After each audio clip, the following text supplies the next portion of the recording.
All right, let's try that again. The door-to-door salespeople have no respect for your time, do they? Especially when you're putting a baby to sleep. So, um, while we're on the interruption, let's use this as an opportunity to talk about something I don't think I've really talked about before. that's gonna um, that's gonna come into play with what we were building upon anyway.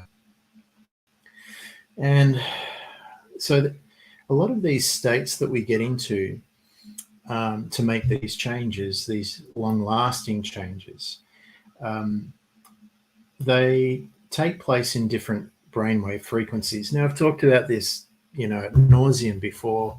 You've got beta, alpha, theta, delta, and gamma, or gamma. Okay, most people are in beta, high alert. On the verge of uh, hyperarousal, fight, flight, freeze responses, dealing with threats in the moment. A lot of their attention is going into just dealing with things right now. Alpha state's more of a learning state, and they say that in an alpha state, which is akin to a hypnotic state, you can drop into a frequency that is 25 times more suggestible than beta. And so, to me, what this suggests is that you move into a broader bandwidth capacity to take in information. It goes, in beta, you've got this tiny little, if anything, narrow um, narrow entry to get into the subconscious, and only a limited amount of information get in. It's almost like dial-up on the internet. And then as you go into alpha, the capacity gets bigger, more information can go through into the subconscious, and it goes deeper. It takes root deeper in the subconscious mind. And then from there, we move into theta state, which is related to dreaming or lucid dreaming. And the capacity is much larger, more information can go in the subconscious, more can take root more deeply. Then you have delta, which is regenerative and recovery state. It's a deep sleep state where the autoimmune system will kick into gear and start healing the body without your conscious effort. And that's a larger bandwidth again, much larger capacity, frequency, more information can go through there as well. And then, of course, you've got gamma, which we don't know a lot about it, but it seems to be, from my point of view at least, it seems to be a blending or a nesting of, or a braiding of all the bands together. And so when we're going into these different states and we're making changes, and this comes in to play when you're talking about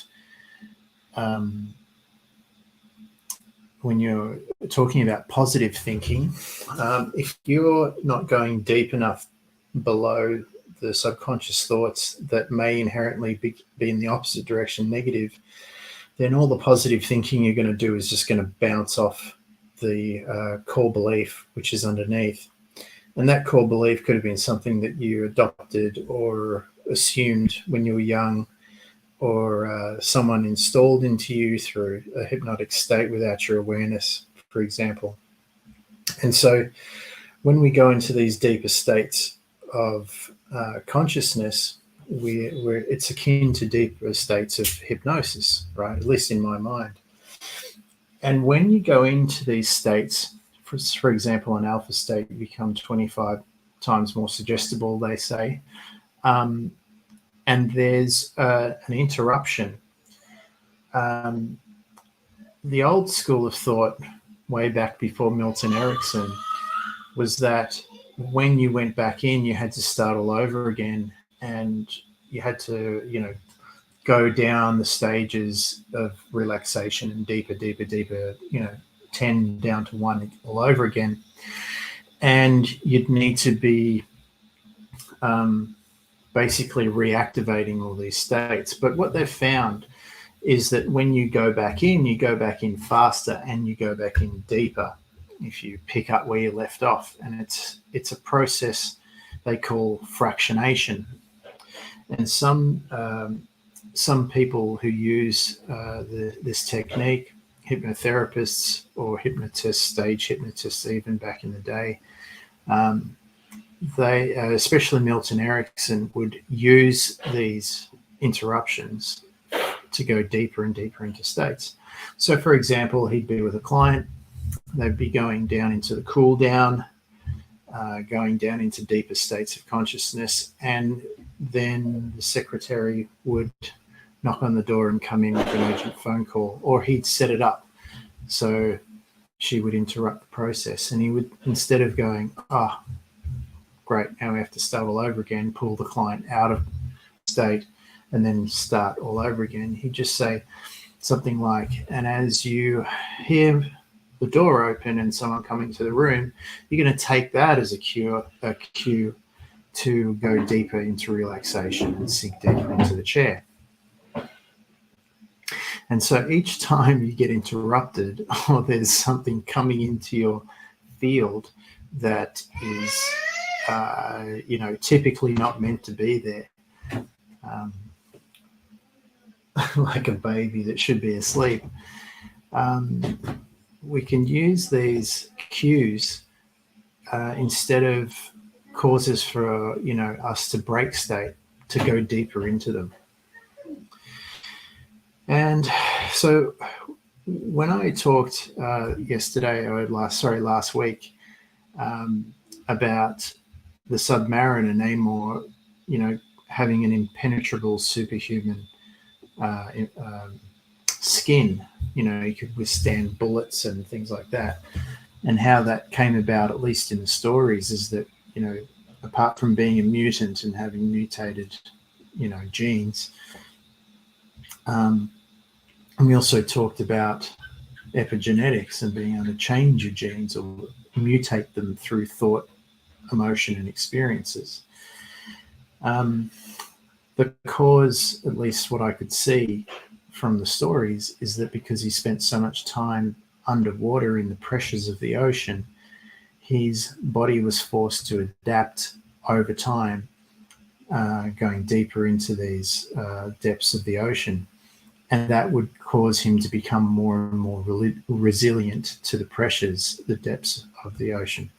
And eventually, down in Atlantis, for example, which is supposed to be a very deep part of the ocean that no one can find,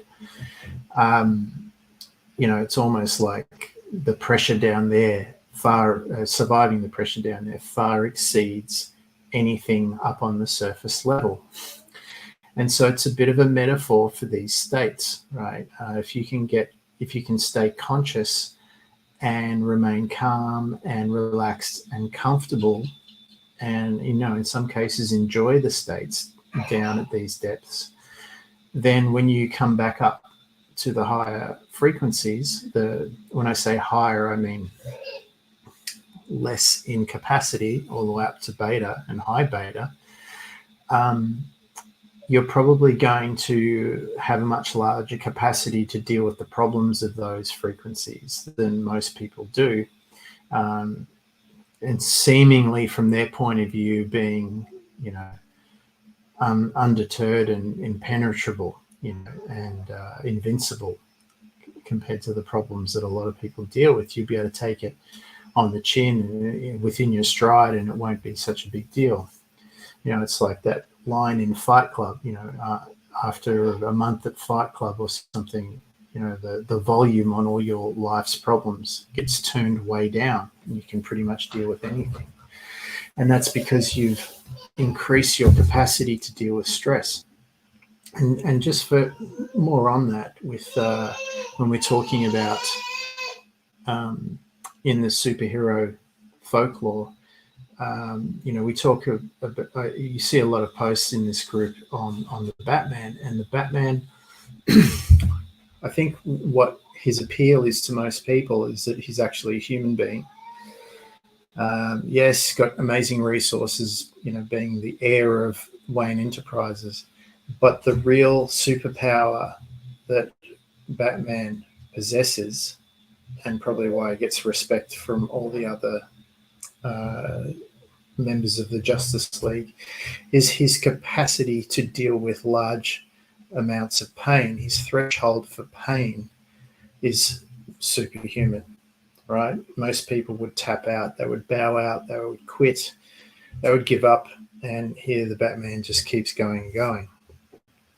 And so it sort of says, well, these other characters with altered genes, mutated genes, superhuman strength, for example, if they were in the same situation, being a mortal man, would they be able to, step up to those levels and deal with that amount of pain like the Batman does? Well, who knows? But it's an interesting thing to think about.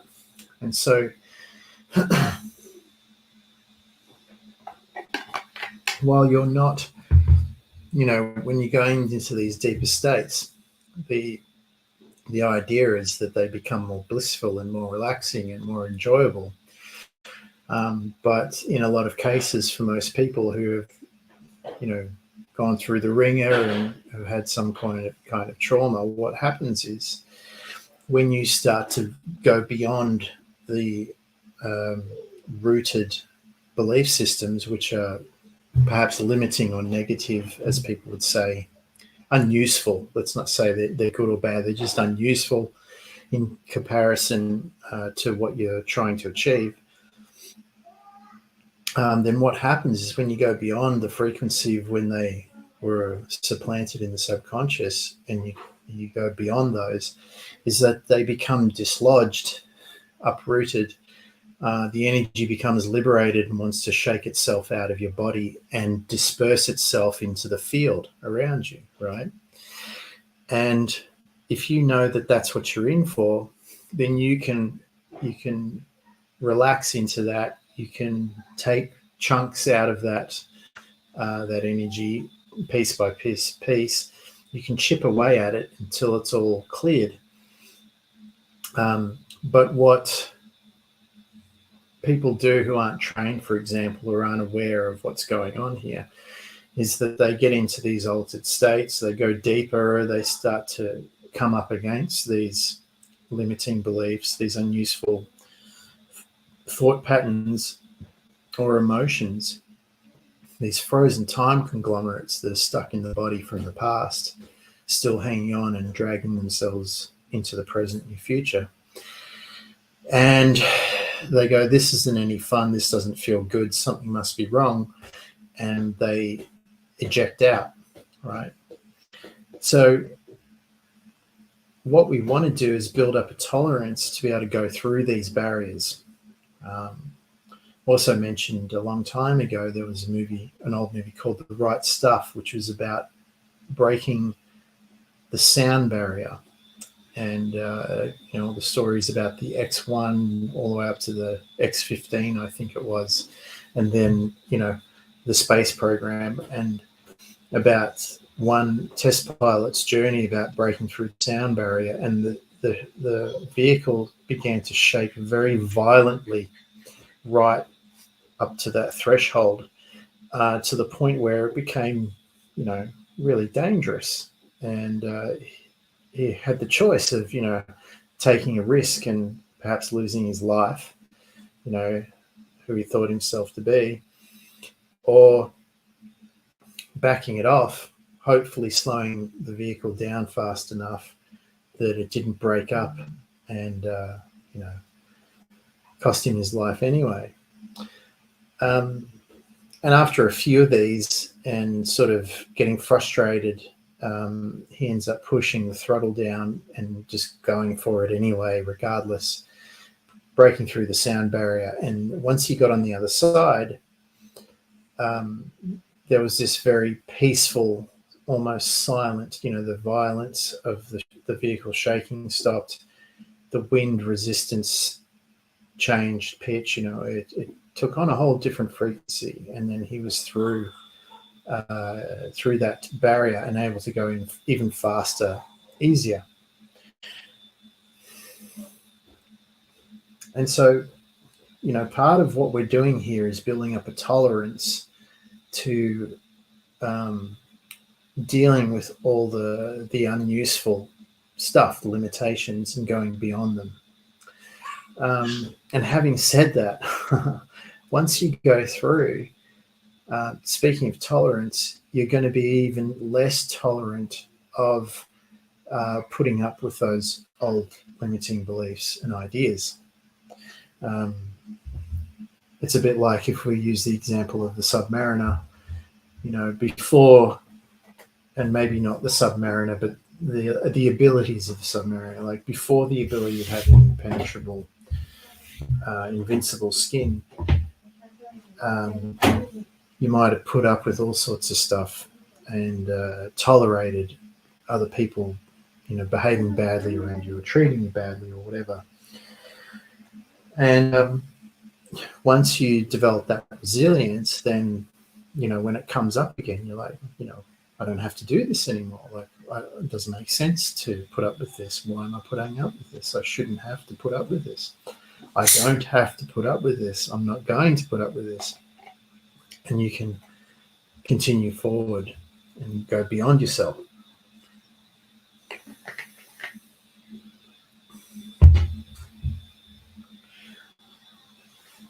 And one of the other things to recognize is that, we're slipping in and out of these states all the time. When we go into our sleep cycles, we're moving through these frequencies, through cycles of these cycles, right? So, all the way down to delta deep sleep and dreaming, and then almost on the verge of wakefulness, then maybe we even wake up. Depending on what we're dreaming about, you might wake up in just a normal beta state, like I have to get up and go to work, or you might wake up from the frightening dream, a high beta,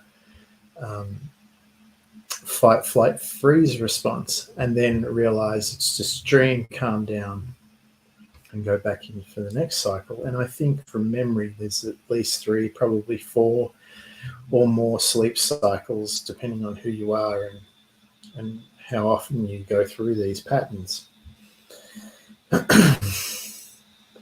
So it's very important to train ourselves consciously to go into these frequencies and to hold them consciously, not go to sleep, not go unconscious in them, to be able to carry through the thoughts, emotions, the new beliefs that you want to implant in the subconscious, and then release them and let the subconscious use that as material to recreate your mindset, work through emotions that perhaps you've compartmentalized and blocked off and not allowed to the surface and to be processed.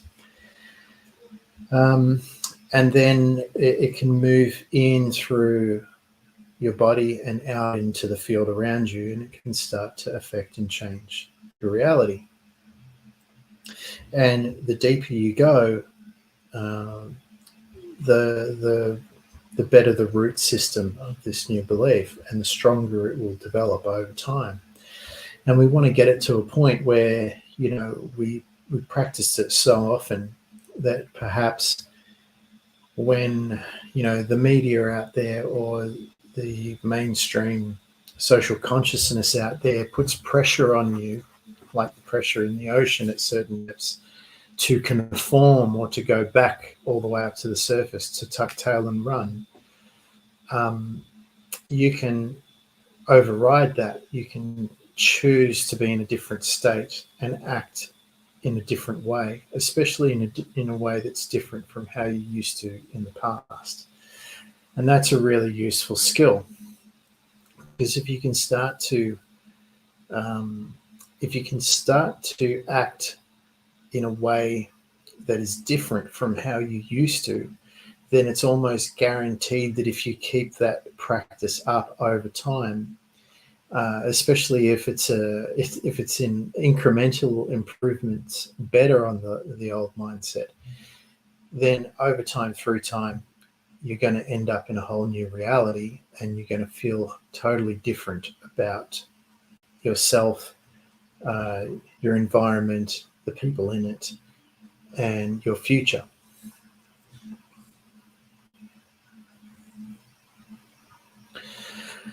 So pain tolerance, or at least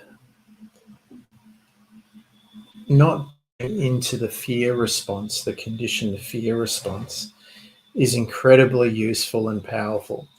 I'm not going to go into it too much, but you know what I'm talking about when, I mentioned that there was a huge amount of pressure put on people through the social mind, the mainstream media, on conforming to a certain idea.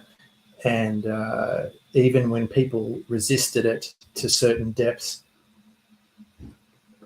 the mob was fickle, it turned and started to attack people.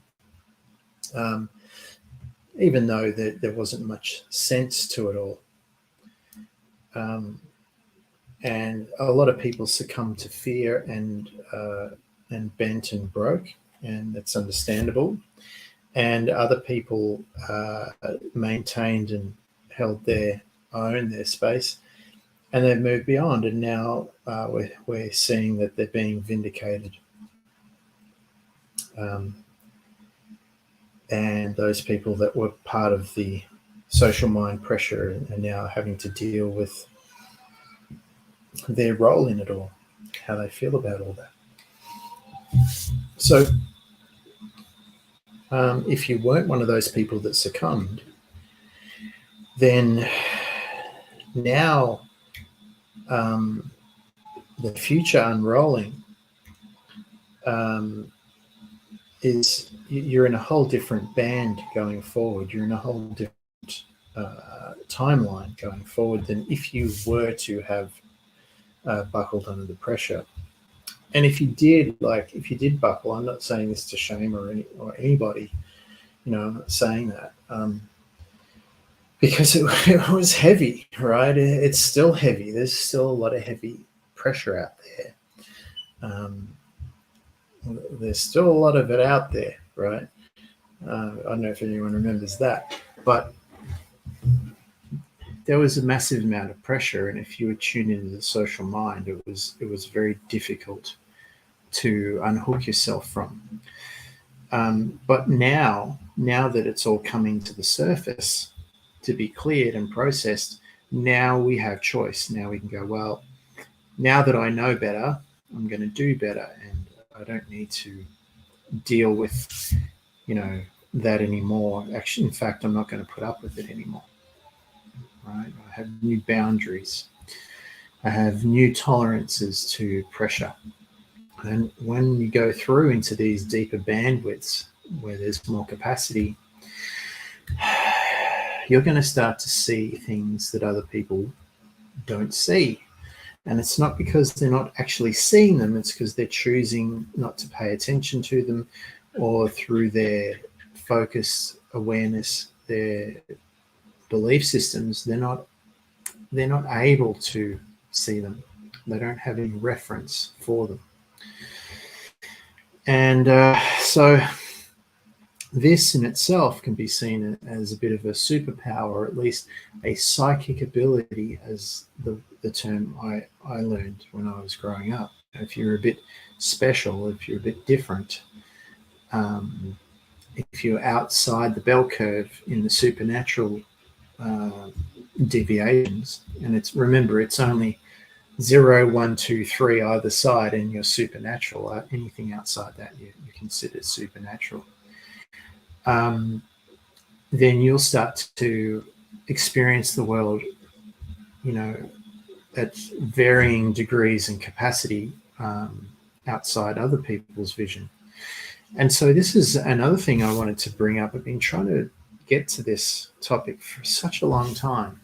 And And it's something that a lot of people have been interested in when I talk to them after they've done some training. And that is, people start learning about energy, they start learning about energy fields, they can start to feel the influence of them, they can start to feel the emotions around different energy fields, people, places, times, events, and they inevitably start to ask about the auric field or the aura.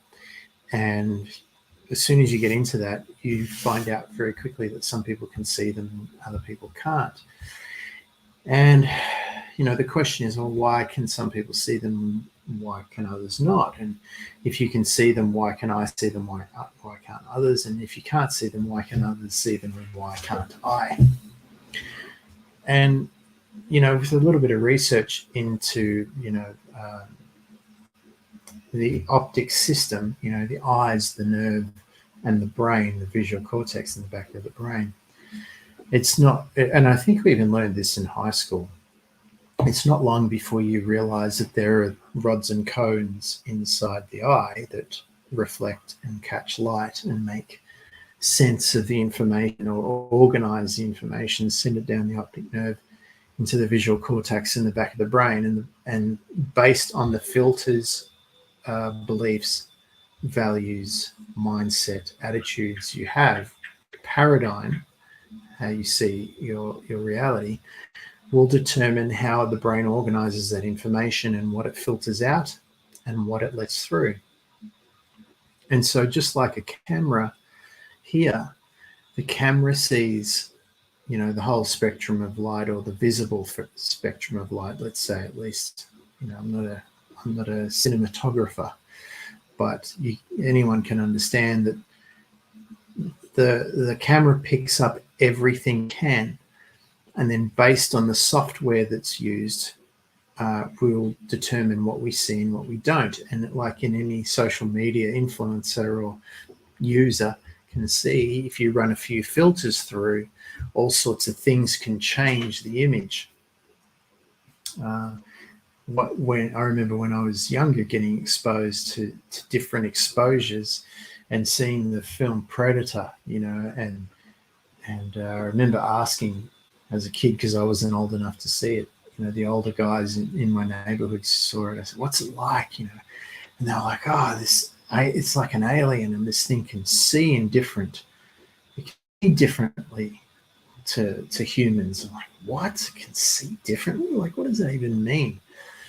And then, of course, if anyone's seen the film, it sees in infrared heat vision, right? And then as we watch the other parts of that series, that movie series, we see that there's all sorts of different spectrums of light that it can see in through the filter of the mask, or just naturally through their biology. I'm not sure.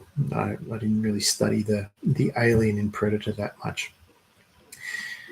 So what I'm saying is that the eyes are, from at least what we can put together, the eyes are already seeing the energy field in all its colors and all its shapes and all the information. There's even stories of people that can see whole images, like movies playing out in the field. Now, I'm not sure if that's true, but I know that if I start to slip into an altered state, like an alpha state or a theta state, and my mind starts opening up, I can pick up a lot of information, and I at least see the images in my imagination, right? And maybe that's, just as good, or maybe that's actually what it is, because remember that it's not necessarily the eyes that see, just like the camera doesn't necessarily see the image. It is a lens for which the image to be filtered through. Excuse me. So, we're actually seeing with our brain, not with our eyes. All right. So it depends on the configuration of the brain, which it will determine what the eyes see. Makes sense? And so these shifts in paradigm on how to see things differently, and not just talking light spectrum, because obviously we all know, we went to school, we did that study on the eye, the dissecting of the eye. Some of us did, some of us didn't, but I'm sure we all understand the principle is that we only perceive visually a sliver of the whole light spectrum, and that is visible light. Then we have, infrared, gamma ray, X-ray, ultraviolet, and then infinite unknown. We don't even know what's out there, right? Dark matter. We can't see it, but we know it's there. It's been studied. And same thing with our auditory senses. Anyone who's got a dog knows that if you blow that dog whistle, it's going to react to it in a way that, doesn't make sense from the way we hear things. And so there's all these tones, or, like if you're training yourself into these frequencies, there are binary beats or holosync tracks that you can download or get on YouTube. There's thousands of them. You just have to find, an alpha, beta, theta, gamma, delta frequency, and one with maybe a little bit of music that you like. And as long as you like listening to it, you're going to use it more often, and you'll be able to start to entrain your brain into those frequencies. And along with those frequencies comes a different capacity and a way of being able to perceive energy in a new way. When you perceive energy in a new way, you start to receive energy through the senses in a new way. That starts to process and reorganize the body all the way down to a cellular level in a different way. And over time, in a very short space of time, shorter than you would think, it can start to reorganize the body into all sorts of new states and shapes. So it can be very useful to you to get into this type of training. Now, with these paradigms, like I said, it can be so powerful, a paradigm shift, that it can actually change your whole life, right? And not just your life, but those around you, and can put you in a whole different timeline. So one of the examples, and I recently went back to some old information. I dug up the tools again, and I brought up What the Bleep Do We Know? And that was back in 2007, I think that was released. I remember seeing that at the cinema. I was just so curious, like, what is this? This looks interesting. And I saw it, and I think I went back to see it a few more times at the cinema before it was even released out on DVD back then. But one of the scenes in it was the story, and it was illustrated, it was acted out, was a scene where they talked about Christopher Columbus's ships coming up in the bay, and the local indigenous people that lived on the land for God knows how long before they arrived. The medicine man went out, and they didn't see the ships at first because they had no reference in their mind to be able to perceive what a ship was. The tall ships with the sails. To us, as kids, we're shown pictures where it's part of our folklore, it's part of our history, especially in Australia. And so when we see one, we're like, oh, there it is, right? Straight away, we recognize it. But the concept was that because no one had any reference for it, they couldn't actually perceive the ships. They were invisible to them. There was nothing in their mind that the image could ping off against. And so the medicine man, the story goes that the medicine man's looking out on the ocean, and he can see the divots of where the displacing the water in the ocean. It's like, that's interesting, that's different. Like, that's not usual. So he starts looking at it more and more and more. And eventually one day he can see the ships, he can make sense and see them. And then because he can see them, he can describe them to the other people and then teach them how to see them too. And of course, that was a pivotal moment in history. And, for good or for ill, whatever your perception at that moment was, it's definitely changed the timeline. Before that, years and years and decades and probably, centuries, life was lived a lot differently to the day after that, and right up until now. So once we get into these states, you want to start to look around for thought patterns, belief systems, meta programs, and mindsets and perceptions, of course, perceptions of reality, paradigms that are going to be so useful, so expanding, and so accommodating of all sorts of things that are, potentially fanciful and outside of your belief and reach now.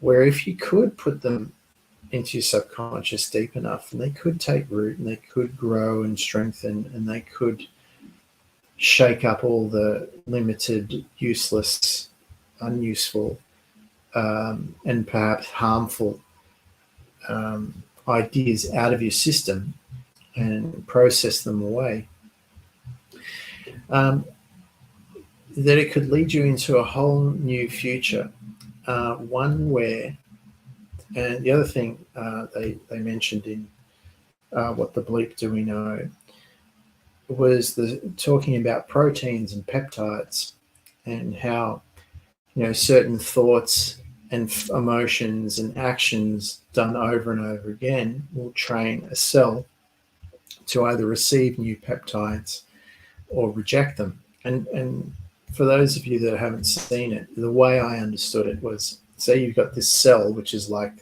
the illustration could be, well, any type of cell, but it could even be a cell, a human cell, in all its manifestation as a living, breathing being. And when certain stimulus comes into that cell, the peptide, for example, is like the key, and it has these docking stations, and that's like the lock. And when it goes in and turns the key, then the lock activates, and it releases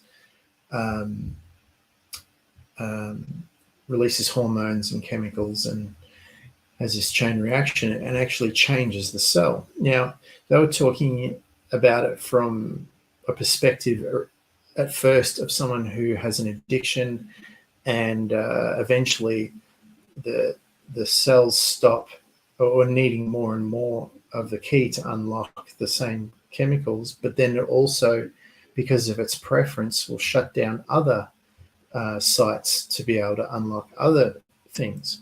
And then it gets into this very narrow sort of state of existence. Now, if that can be done in the negative, then it can also theoretically be done in the positive. So if you start to introduce and expose this cell to new thoughts, feelings, emotions, activities, actions, then it may actually open new sites to receive new information that will release a chemical chain reaction that will change the cell or mutate it into and far beyond what we first believed was possible. Hence, all the talk about these superheroes. Now,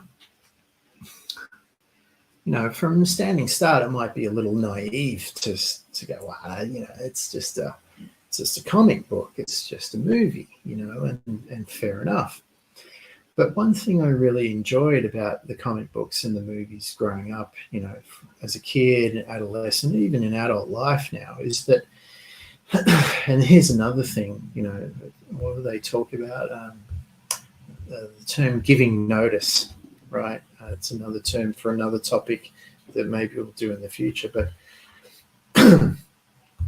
these people who supposedly have control over the environment, and subsequently everybody in it that does not have the awareness to perceive what's going on at that level. In other terms, they are only operating in a level below and are subject to the actions of those that are at the level above, which is greater, let's say, is that they have to give notice of what they're doing. So at least on a subconscious level, that you give consent is the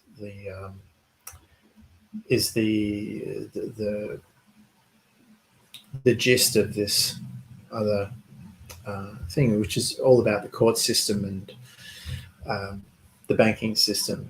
And people who study this know what I'm talking about. Other people who will talk, we might get into that at another date if it's appropriate. But you can give notice in all sorts of ways in the context of this subject, and that is, through story and movies. And one thing that the superhero genre does really well is that they give you just enough information, true information, that's mixed in with the fantasy and the story and the fiction, that there's at least a plausible, reasonable way that it may, if all the circumstances lined up perfectly and the stars aligned, then maybe it could all happen, right? And it's interesting that if you actually go into these and delve into them, and the comic books are always more generous than the movies. The movie has to keep to a certain time frame and a certain pace to keep the majority, the largest audience possible, interested and hold their attention long enough. Isn't that interesting? I have a little burp and the internet glitches out. Apparently there's some crazy solar weather activity happening in our solar system and affecting the planet and all the electrical systems in a really interesting way. But I digress. So they're a lot more generous in the comic books because they've got to give the mind some kind of handles to grab onto, to go, hey, this is not so, it's out of my realm of belief, but it's not so far out that there isn't a path, at least some stepping stones for my mind to get there if I could, And the story of these characters are the examples of the potentials of humans or metahumans or aliens,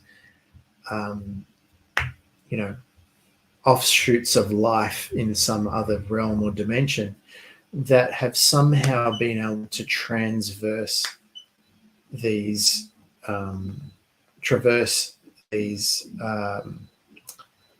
paradigms, these scales and these belief systems, and to be able to either go beyond them and become aware and attain ones that are already waiting outside the boundary, or have been able to, create enough awareness, resistance, and skill to be able to formulate and forge their own to go through. And this is quite a powerful foundation. It's a really powerful operating system.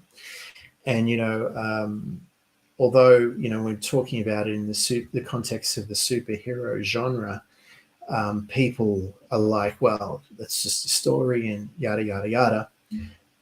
There are many, many people that believe in entities like angels or demons, right? And there was many more people throughout history that believed in gods, and these characters, interestingly enough, in the superhero genre, are, extrapolations, are reverse engineered, are adaptations of these angelic characters and gods, which back in, the time of, say, the biblical era and maybe earlier, at least according to our, mainstream history, is, a lot of people have very strong belief. They have altars in their house. They have pictures that they pray to, and they worship, and they give offerings to, because their belief is so strong in these abilities, these entities' abilities, at least.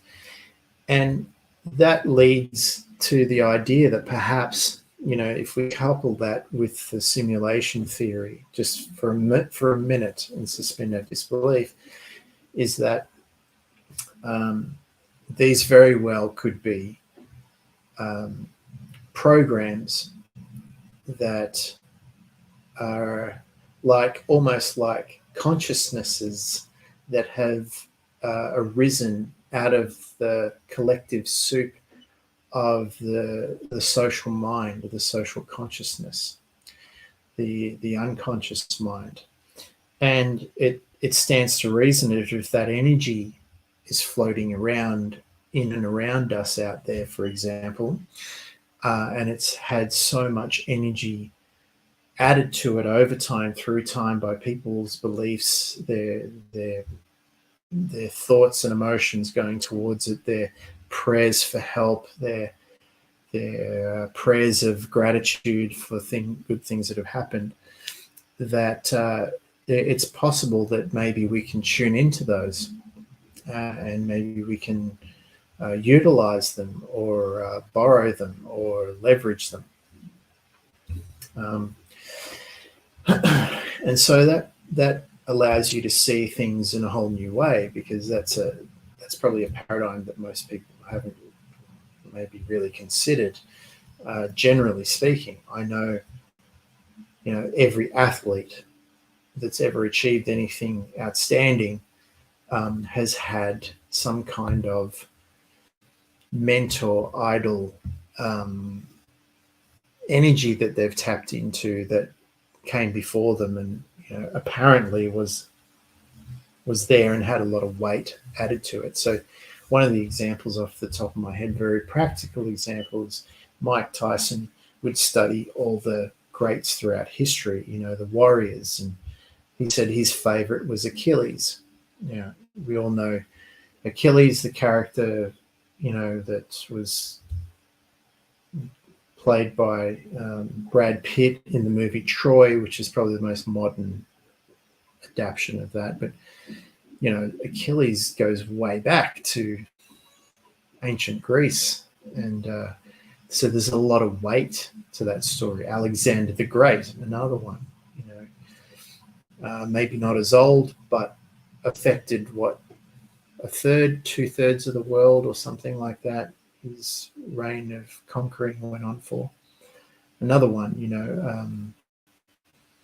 I was going to say Attila the Hun, but I'm thinking, what's the other one? Genghis Khan, sorry. Yeah, two-thirds of the world, conquered two-thirds of the world, Genghis Khan, right? So not only does his energy still linger, I guess, but it has a very real physical effect on, I think the saying that his gene pool has affected, most of the population. A large number of people still have remnants of his gene pool, right? So that's an interesting concept in itself, is that if this was someone who, either through thought and training and emotions, or possible, through forced adaptation, through conscious awareness, effort, thought, or someone who was just born genetically mutated from the baseline. Remember, 3 standard deviations, left and right. Outside that, you're supernatural. How far outside the spectrum was he? And all that information in his DNA, his makeup, gets passed on genetically through his offspring. And that has an effect, right? Whether we like it or not, has an effect. So these are all really, in my mind at least, interesting concepts to consider.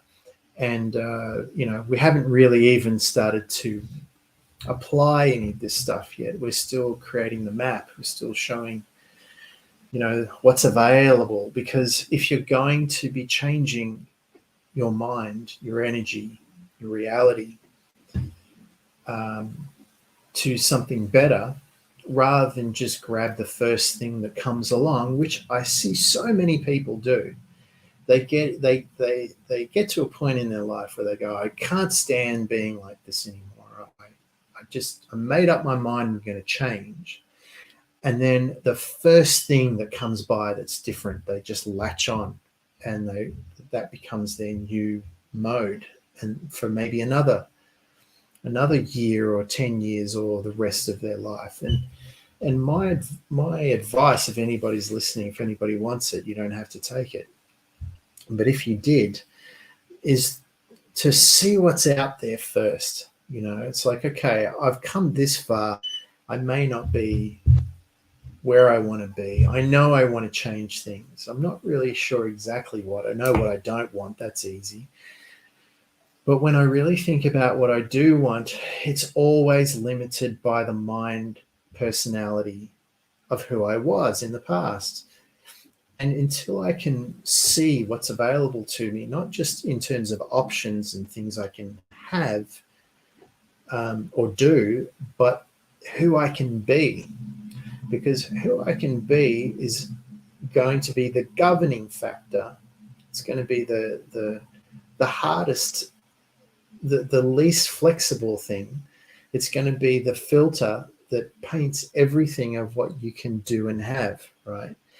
And so you want that who you are going to be as expansive as possible, so you can start with the map wide open, and then you can explore what's inside at your leisure. All right, so this is why a lot of spiritual teachers will say, you are God, right? And people are like, yeah, okay, I'm God. Everyone's got a spark in them. We're all part of the divine. But if you played with the idea for a little bit, and I'm not saying in an egotistical sense, but you looked at it as an operating system, a frame of mind to create a personality from, that is probably the least limiting mind space set that you can have. And from there, you can whittle it down into all your preferences. You can say, well, actually, this is what I want. This is not what I want over here. And as a God, I choose. I have the right to choose, right? I have the right to intervene or not. I don't need any permissions from anybody, albeit, as long as you're not hurting anyone or, hurting yourself. Even that's your choice, but let's keep it above board and civil and at a good level. As long as you're not hurting anyone and your intention is good towards yourself and others, then you don't need any permission. You don't need any approval from anybody. You can actually choose freely without the fear of judgment and the social mind pressuring you and into states of fear and limitation. You can go, hey, from this new point of view, what do I actually want? Maybe what I've been taught I should want is not really that important to me. Maybe what everyone sees as value I see as empty. And maybe what I value is the truth, understanding, wisdom, knowledge, and getting more and more free outside these limiting paradigms. Once you have a good understanding of the map, and you've done some taste testing, you've tried a few things, and you start to discover what your actual preferences are, then we can start to be more specific. Then we know what techniques we want to use, like fractionation, like changing states, like anchoring negative reactions as prompts to go deeper and further forward, right? Maybe we can use, people's disbelief as a time to get curious about what could be. If it's possible, could you actually do that? These types of things. And so, having said all that, I hope tonight it's opened up people's mind. It's helped you move to a higher viewing area, a bird's eye view, so you can look down on the map and see things from a new perspective rather than be trudging around, trying to find your way through the reeds and have to kick doors open all the time to see what's behind there. I hope we can go from flatland 2D to, a 3D at least, to a 4D through time, to maybe 5D beyond space and beyond time. And from there, things start to get even more exciting. And so if any of this is interesting to you, if you listen to this all the way through and you like that, then you're going to love what we talk about next week. So just to let you all know, we're doing online training sessions like this each Wednesday, or most Wednesdays at 7:30, unless something out of left field comes up. And at the moment, I'm just sort of talking to the camera here, and sometimes we get some comments and people poking their head in and having a list if they've got time. But most of our audience is on the other side of the planet, so right now they're all sleeping and getting their beauty sleep, and they're recovering and regenerating, and their new neuro pathways are adapting to new states of awareness and timelines of potentials of reality. But it's all well and good if you would like to join me on the screen, or you would like to join me in the green room, maybe not on screen, but at least let me know that you're here watching, and that I can see your reactions, or you can communicate with me behind the screen here. We can do that as well, and see where that goes. Or if you're really brave, you can if you're ambitious or curious or just really into this, then perhaps you want to share the screen with me and talk live in real time, in terms of like doing a hot seat. So any of those options, or any and all of those and more possibilities in the field of infinite possibility. And I think at the moment, with the package we're on here, we can have, I think it's up to 10 people share the screen at the same time. So we can have a little gleaning session and have a conversation all at once. And so we'll leave it there for now. It's coming up to an hour in about a minute. So we'll leave it there. Thanks for joining. Thanks for your attention. Thanks for watching. Thanks for all the likes and comments and support. And we'll see you all in the next video in the future. And bye for now.